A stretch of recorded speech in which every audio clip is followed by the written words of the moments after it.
As a neuro surgeon మేము daily చాలా neurological emergencies చూస్తూ ఉంటామండి.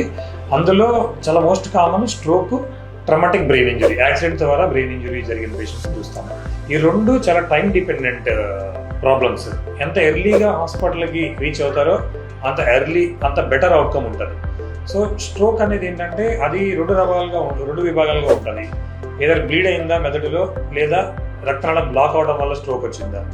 సో రెండింటికి కంప్లీట్లీ ట్రీట్మెంట్ అనేది డిఫరెంట్. సో ఎమర్జెన్సీగా పేషెంట్ రాగానే సిటీ స్కాన్ తీస్తాము. సో ఇది బ్లీడింగ్ అయ్యి స్ట్రోక్ వచ్చిందా, లేదు బ్లీడింగ్ రక్తం సప్లై సరిపోక ఇస్కిమిక్ స్ట్రోక్ అంటాము, అది వచ్చింది అనేది అసెస్ చేసుకుంటాం. వెంటనే మెడికల్ ట్రీట్మెంట్ స్టార్ట్ చేయడం. ఎప్పుడైతే బాగా డిలేడ్గా ప్రెజెంట్ అవ్వడం, సివియర్ స్ట్రోక్ కేసెస్లో సర్జరీ వరకు వెళ్ళాల్సి వస్తుంది.